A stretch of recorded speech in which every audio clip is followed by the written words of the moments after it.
look, I'd like to get some of my music put together, my bucket list. And as opposed to just me doing it online, let's try and do it so that it has the best impact.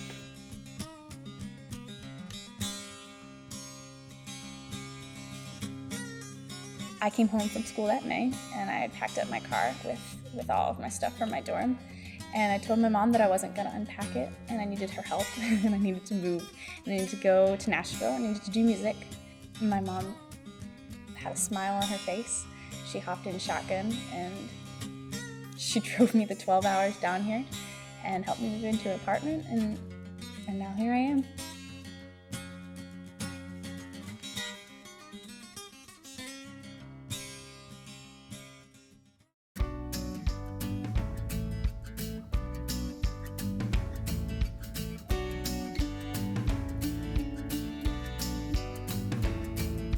I'm not sitting down, waiting around for my world to come to an end. Gonna jump out of planes, gonna jump off cliffs. It'll help me use up my new hips. No time to sit back, just taking stock. I'm gonna live life by a faster clock.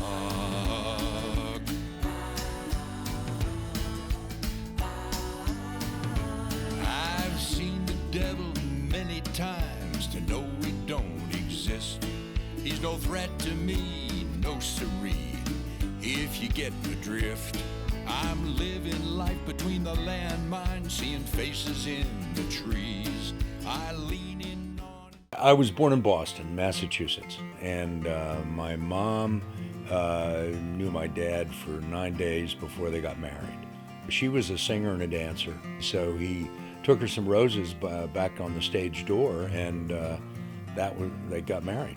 I remember being in church as a young boy. I was probably 5 or 6 in Trenton, and the guys asked me to sing, and I sang, and they said, "Wow, you got a really good voice." So that was the first thing that I remember about someone thinking I might have some musical ability. And I never really picked up any instruments until I found a harmonica on the floor at one of the prep school that I went to, and I started playing the harmonica, and that was my first instrument. It really is a second nature instrument. I do a lot of improvisational work with a straight harp. I didn't have a talent, and I couldn't dance, I couldn't play an instrument, I couldn't do anything really, so my mom told me that I was going to be singing, which was funny really as a 10-year-old little girl. I bought myself a guitar in the summer of 2009, I guess I was in 8th grade, and I hardly put it down, and that's when I started writing my own songs. So I spent 8th grade on writing and learning from country artists.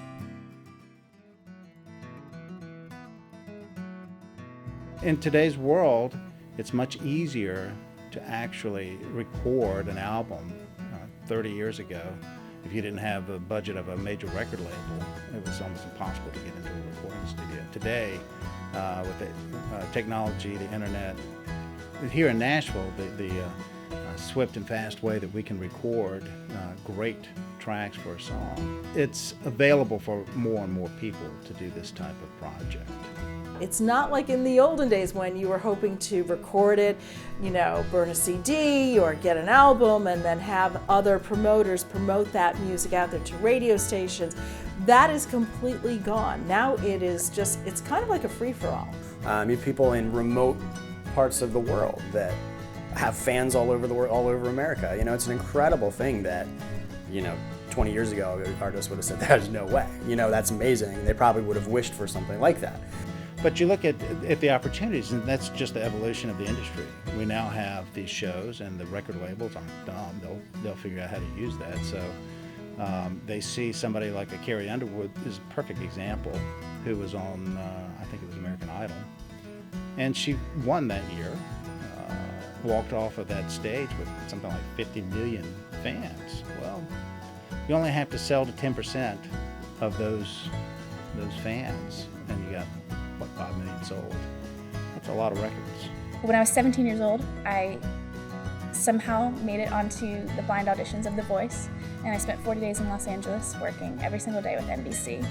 And I really got a glimpse into what the business is like. Put me 6 foot down and let the stone say he'll ask the girl whose only crush was loving one man just a little too much. If you go before I do, I'm gonna tell the grave digger that he better dig too. So I spent the first 2 weeks crying myself to sleep, freaking out about how there's no way I could possibly do it. And then I kind of had a moment where I just told myself, you know, you want to do this, you love this.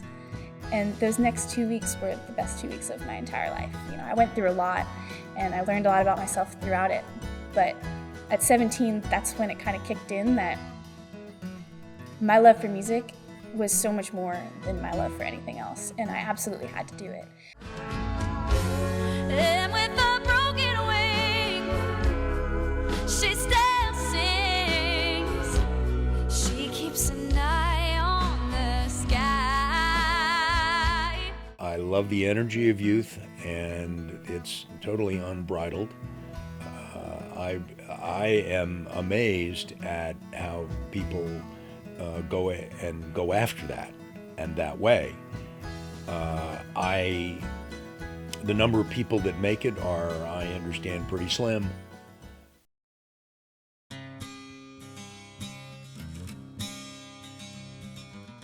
So I think the thing that makes singer-songwriters thrive is a good listening room. And that's really what it is. I mean, you can't be a singer-songwriter and play in a bar. So you have to have a facility where people are coming to sit and listen. This is why a lot of songwriters flock to Nashville. And now, especially more than ever, I think just with social media and TV and more people knowing about Nashville and what's going on here, everywhere you go to the Bluebird, people are waiting in line for hours to go in and sing one song. Just that simple. People are coming from all over the country and all over the world to try and make their dreams happen here. They think coming here is going to make their dream come true. I was sitting around on the couch and I was writing and just hanging out, and I realized I didn't really have any friends in town, and that's when I didn't have an excuse to sit on my couch anymore. So I went online and I looked up the closest open mic on that night. It was a Monday night, and I ended up finding the Bluebird Cafe.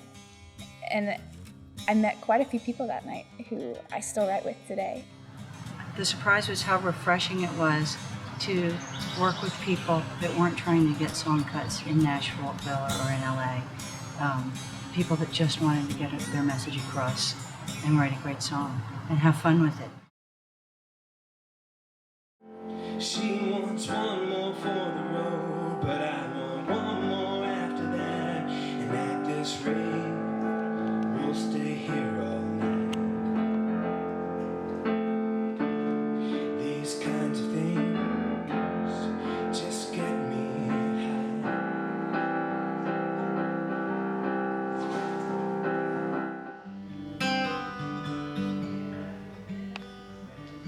When did you know I was leaving? What was it that gave it away? The tone of my voice, a look in my eyes, so much I wanted to say. When did you know? So I told him before he rambled on anymore, what a woman spends before she walks out her door. From the top of her head to the soles of her feet, I explained the cost. It looks so sweet. I said, honey, beauty, it don't come cheap.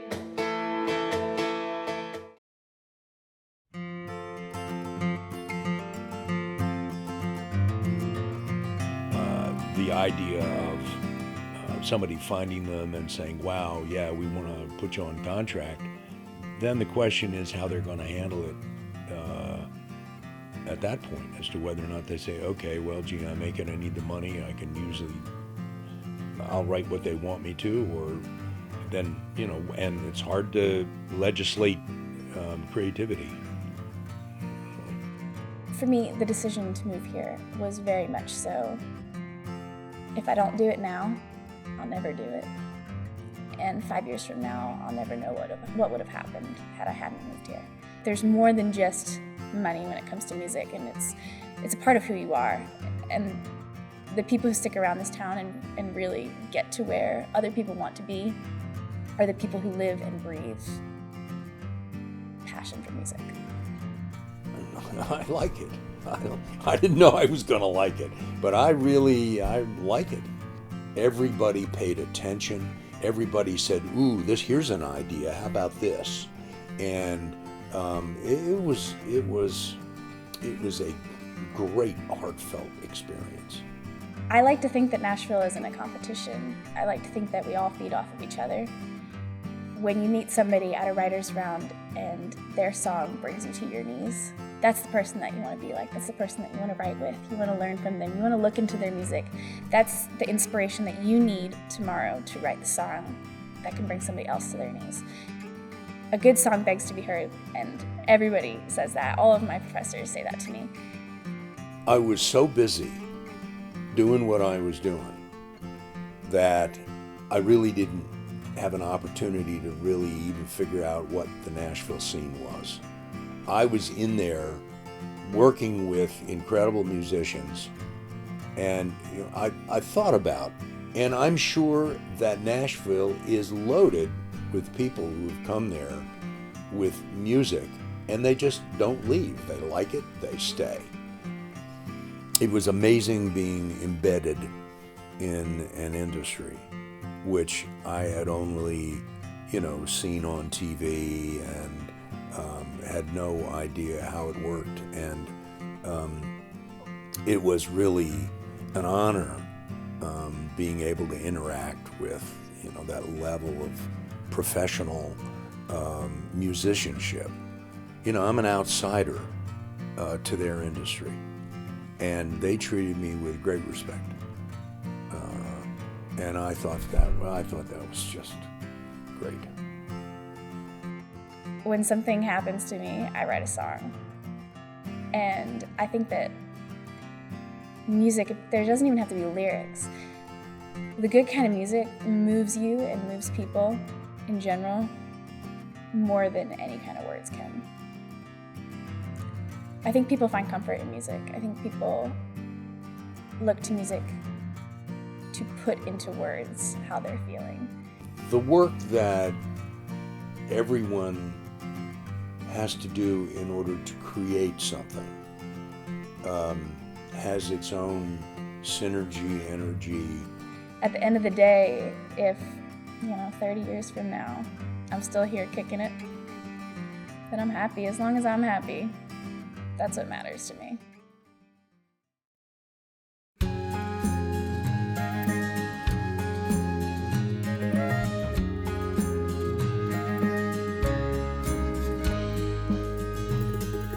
What the hell's been happening here? Where did it go? I remember being younger, not that long ago.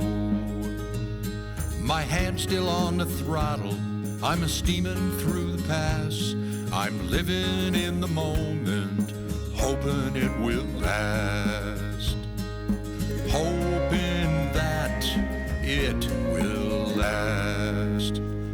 Those good times we had when we were younger, with no clue we wouldn't get them back. We're spreading our flowers on the water and keeping our wheels on the track. Barely keeping our wheels on the track. It's a never-ending puzzle, a colorful collage, an altered state of consciousness in a distant mirage. From the dawn into the gloaming of the celestial design, from the passion of the moment, dulled by the edge of time. Being dulled by the edge of time. But it's different now, we're older. We're moving steady on the course, and we're spirits with the wind of life's force, with the wind of life's force.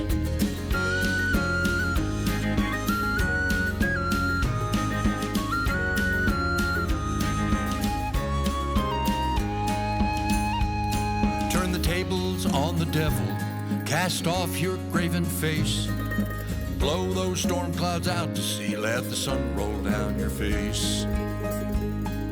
Kiss the morning waking, dance across the grass, shower naked on the hillside, create something to last. Let's create something to last. We visit here but once we know of, and if we choose to play, we know for sure that it's an inside job as we hang out on the planet every day. And we know for sure that we can't stay.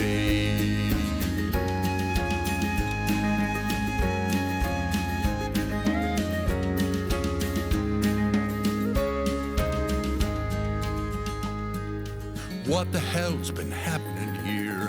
Where did it go? I remember being younger, not that long ago. Not that very long ago. Not that very long